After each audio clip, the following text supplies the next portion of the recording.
afternoon, many areas in the Midlands, as you just heard Vaughn say, will begin to feel the effects of winter, as many in the area will begin to see temperatures as low as the teens by this weekend. With that in mind, local shelters and warming centers are beginning to open their doors to help those who are in need. Joining us live is our Jalen Tart, who's in downtown Columbia. Jalen, you spoke to a local shelter in the Midlands. How's the area prepping for these frigid temperatures?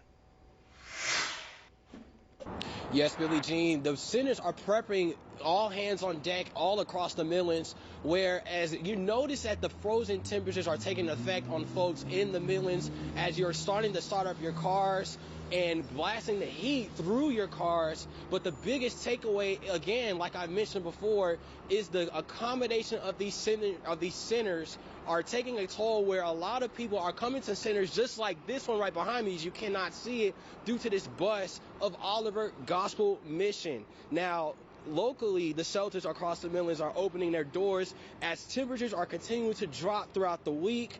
I went to the Street United Methodist Church in Newberry, where the folks were ready to help people out during this cold period. Now, the shelter is affiliated with the church, and it is called Feed Thy Neighbor Kitchen, where volunteers provide 3 home-cooked meals, water, beds, warm clothing, and donations from the community to help those in need, and those are all free. Now, Monica Simpson, who is a volunteer at the shelter, spoke on the initiative of the shelter to accommodate those who are trying to stay warm.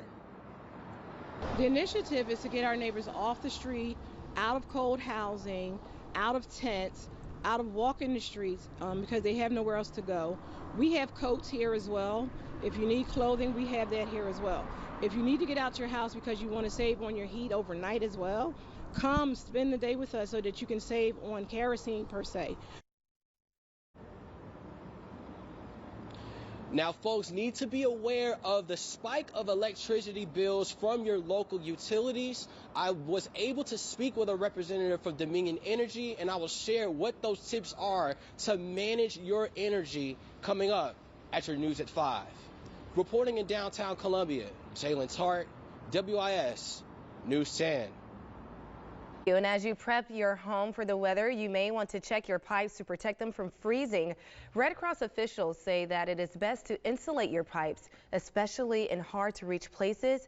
Make sure your roof gutters are clear of debris as well, and you want to keep cabinet doors open. This will help air move around the pipes to prevent freezing. You should also let your faucets drip to keep water moving, and if a pipe should burst, shut off your water supply immediately. Well, all new at 4, the Richland